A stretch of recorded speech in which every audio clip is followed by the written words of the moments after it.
It's time for another Audaz review, this time the newest model, the Seafarer. But before I start talking about this watch, if you're wondering why I am wearing a black glove in some of the clips, well, it's just been one of those one thing after another weeks. One of them was me smashing my finger pretty badly between a heavy door, and I have to keep it bandaged right now, hence the glove.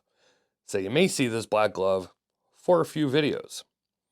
All right, with that out of the way, right off the bat, this is the smallest Audaz I have reviewed, though not the smallest one they have offered. This Seafarer is 42 millimeters.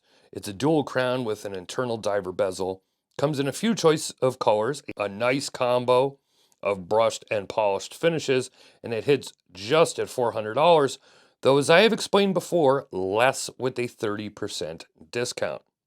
Now, I've talked about this in the past. You can get that same 30% off just by going to their website and signing up to their newsletter, but they did give me a code, WR30, that will get you 30% off.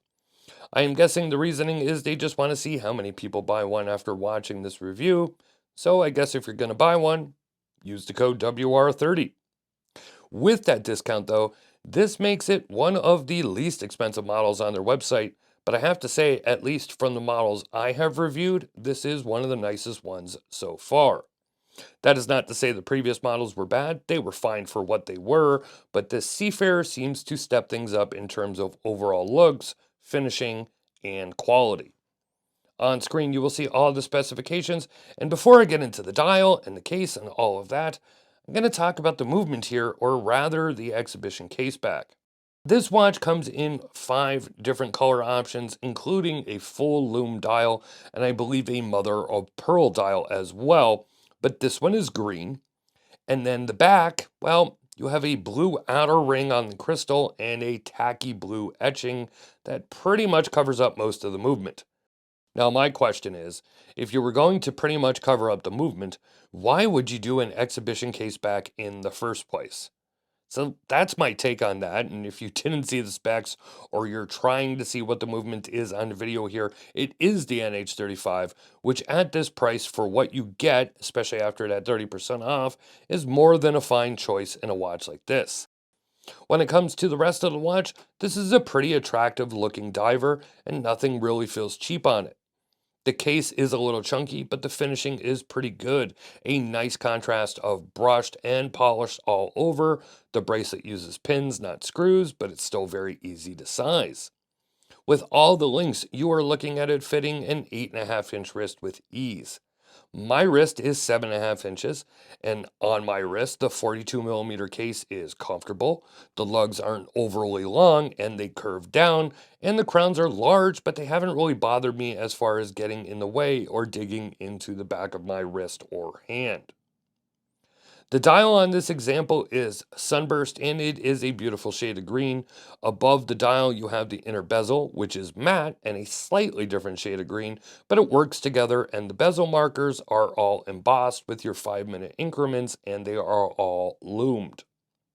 As far as the crown action, both are good, and like many watches with a crown that operates the inner bezel, it can be a little tricky to keep the bezel in the spot you put it before you screw the crown back down. It is doable, but you may have to do it 2 or 3 times. The dial is not overrun with unneeded text. We have the lovely 6 o'clock date placement, and the hands are large broadsword, or I guess more specifically, fat broadsword style hands with a line running down the middle to make them a little more attractive, and to top it all off, a nice yellow second hand to give it a nice contrast against the green. Now, if you are a Green Bay Packers fan, or if your school colors, like mine, were green and gold, I know this is yellow, but it's close enough. Well, if you still like to show school spirit all these years later, in my case, many years later, well, have at it. The case is a little chunky, as I said, but it's not stupidly thick, and I think it works here. And like I said, the satin brushing is really good, but for me, I would prefer not to have the outer bezel surround be high polished. It's the first thing that's going to get smacked into objects and will show a lot of wear after a few good months of wearing it on the regular. The crowns themselves are easy to access. If you have large hands, you still shouldn't have an issue. And the PVD plated black grips not only aid in getting a good purchase, but they do look good in my opinion, though maybe even color matching them to the dial would have been better. Now, the bracelet is probably my favorite part of this watch, and when I first took it out of the box, I said Seiko bracelet. And while I don't think it was actually made by Seiko, it's pretty much an identical bracelet that you would see on certain Seiko presage pieces and a few other Seiko models, save the clasp. The links are nice and tight, the end links fit firmly, and the two lines of polished links running down the center are actually quite nice. I'm surprised I like them so much. I just really don't like a lot of high polish, and the edges of the links are brushed as well. The clasp is good looking and very functional. We have seen this type of clasp on a lot of watches over the past 5 to 6 years, but for good reason. It's not a ratcheting clasp, but this is not the cheap and flimsy dual button clasp with the security fold over piece that so many brands use, especially ones in this price range. No, this is a more premium clasp. Everything is solid and it's very machined nicely, and it all fits together as it should. There are 6 micro adjustment holes to help get that perfect fit. Now, as one would expect, with all the lume application on the dial and bezel, the Japanese Super Luminova glows a nice shade of green, and it is nice and bright and will last a few good hours. I had no issue seeing the time 5 hours after I went to sleep. Of course, it wasn't as bright, but no lume compound really will be that many hours later. But I would say this lume gets a B. You know, I review so many micro brands, and sometimes it's hard to compare and differentiate. And, we've seen this watch before. Not exactly, but it's nothing new either. It's an affordable dual crown compressor looking style of watch that seems to always be popular, and this one is very nice for the price.